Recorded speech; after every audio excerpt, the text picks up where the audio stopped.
হচ্ছে কয়েকটি স্থানে বাঁধে ভাঙন দেখা দিয়েছে। এই মুহূর্তে জকিগঞ্জে আছে রিপোর্টার ইকরামুল কবির ও কুড়িগ্রাম সদরে আছেন বাদশা সৈকত। সরাসরি প্রথমে যাচ্ছি ইকরামের কাছে।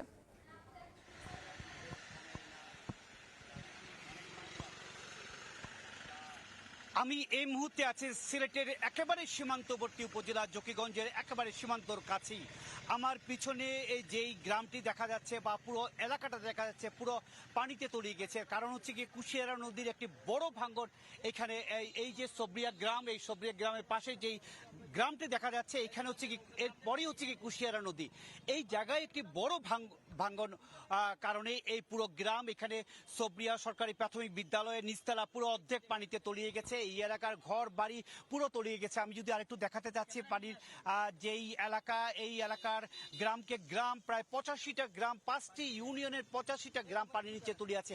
আমি এই মুহূর্তে আছি জকিগঞ্জ সদর ইউনিয়নের এবং ঠিক পাশেই হচ্ছে গিয়ে জকিগঞ্জ পৌরসভা। এই পৌর এলাকা সহ পুরো পথ ঘাট এলাকা পানির নিচে তলিয়ে যাচ্ছে। যত সময় যাচ্ছে ততই পানির উচ্চতা বাড়ছে, ঘর বাড়ি ডুবছে, মানুষজনের একটি দুর্বিষহ অবস্থার মধ্যে পড়ে গেছে, ঝুঁকির মধ্যে পড়ে গেছে, বিপজ্জনক অবস্থার মধ্যে পড়ে গেছে।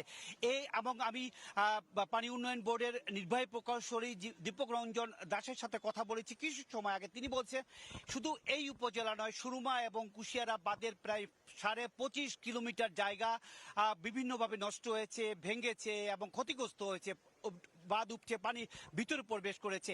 এই মুহূর্তে যদি বলি, সুরমা এবং কুশিয়ারা 6টি পয়েন্টে বিপদসীমার উপর দিয়ে প্রবাহিত হচ্ছে এবং জকিগঞ্জের যে অমলশীত, এখান থেকে একদম কাছাকাছি যেই অমলশীত পয়েন্টে, যেখান থেকে ভারতের আসাম থেকে বরাক হয়ে সুরমা এবং কুশিয়ারা উৎপত্তি হয়েছে, সেই জায়গায় 192 সেন্টিমিটার 152 সেন্টিমিটার উপর দিয়ে প্রবাহিত হচ্ছে কুশিয়ারা নদী। এর কারণে এই এলাকার মানুষ খুবই ভীতির মধ্যে আছে দুদিন থেকে, এবং গতকাল আজ 2 দিনই এই এলাকার পানি দ্রুত বাড়ছে, কমার কোনো লক্ষণই নেই। কারণ হচ্ছে গতকালকে যে অবস্থা ছিল কুশিয়ারা নদী, তার চেয়ে অনেক বেশি অবস্থা হয়ে গেছে। এই অবস্থা যদি চলতে থাকে এবং বলা হয়ে থাকে যে উজানের পাহাড়ি ঢল এবং বাংলাদেশের ভিতরে যে বৃষ্টি, উজানে কিন্তু পাহাড়ের ঢল অনেকটা কমে গিয়েছে। প্রায় 64 মিলিমিটার বৃষ্টিপাত হয়েছে চেরাপুঞ্জিতে। দেশেও কিন্তু 18-20 মিলিমিটার বৃষ্টিপাত হচ্ছে 24 ঘন্টায়। এই দেশের অবস্থা, কিন্তু বৃষ্টিপাতের অবস্থা কমে গেছে। কিন্তু এই যে বাঁধগুলো ভেঙেছে বা নদীর পানি বাড়ার কারণে নতুন নতুন এলাকা প্লাবিত হচ্ছে, নতুন নতুন গ্রাম প্লাবিত হচ্ছে, মানুষজন এক দুর্ভোগের মধ্যে পড়ছে। মোটামুটি এই ছিল আমার কাছে জকিগঞ্জের সর্বশেষ বন্যার পরিস্থিতি। এবার আমি যাচ্ছি কুড়িগ্রামের পরিস্থিতি জানার জন্য। সেখানে রয়েছেন আমাদের সহকর্মী বাদশা, তিনি জানাচ্ছেন সর্বশেষ পরিস্থিতি। কুড়িগ্রামের সার্বিক যে বন্যা পরিস্থিতি, সেই বন্যা পরিস্থিতির কিন্তু অনেকটাই অবনতি হয়েছে। কেননা পানি উন্নয়ন বোর্ড যে বার্তা দিয়েছে, সেখানে যে বন্যা পূর্বাভাসের যে কথা বলা হয়েছে, যে সেখানে আসলে 72 ঘন্টার পূর্বাভাস দেওয়া হয়েছে, যে 72 ঘন্টা পর্যন্ত পানি বৃদ্ধি অব্যাহত থাকবে। গতকালের চেয়ে আজ কিন্তু পানি অনেক বেড়ে গেছে, এবং আমরা যেটা খোঁজ নিয়েছি যে ব্রহ্মপুত্রের পানি হাতিয়া পয়েন্টে 65 সেন্টিমিটার উপর দিয়ে প্রবাহিত হচ্ছে। পাশাপাশি যে অন্যান্য নদ নদী রয়েছে, ধরলার পানিও কিন্তু বিপদসীমার 2 সেন্টিমিটার উপর দিয়ে প্রবাহিত হচ্ছে। পাশাপাশি যে তিস্তা নদী রয়েছে এবং দুধকুমর নদী রয়েছে, 4টি প্রধান নদীরই কিন্তু পানি বৃদ্ধি অব্যাহত রয়েছে। এই পানি বৃদ্ধির ফলেই কিন্তু চরাঞ্চলের যে ঘরবাড়ি, সেগুলো কিন্তু তলিয়ে গেছে। পাশাপাশি যে কাঁচা পাকা সড়ক, সেই সড়কও কিন্তু তলিয়ে মানুষের যাতায়াতের যে দুর্ভোগ, সেই দুর্ভোগে কিন্তু পড়েছে।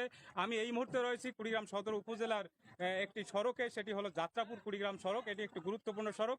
এই সড়কে কয়েকটি ইউনিয়নের মানুষ, বিশেষ করে চরাঞ্চলের মানুষও কিন্তু যাতায়াত করে, কিন্তু সেই সড়কটি একেবারেই তলিয়ে গেছে এবং সেখানে কোনো যানবাহন চলাচল করছে না।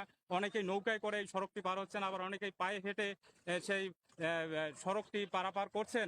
তাদের অনেকেই গবাদি পশু, ছাগল নিয়েও কিন্তু তারা এই পার হয়ে আসছেন এই সড়কটি। কেননা যে বন্যার পানি কিন্তু ক্রমাগত বেড়েই চলেছে। এর ফলে কিন্তু পানিবন্দী মানুষের সংখ্যাও কিন্তু বাড়ছে। আমরা যতটুকু খোঁজ নিয়েছি যে কুড়িগ্রামে এখন পর্যন্ত প্রায় 25,000-এরও বেশি পরিবার কিন্তু পানিবন্দী হয়ে পড়েছে। এবং যে দুর্ভোগ যেটি আমি দেখাতে চাচ্ছি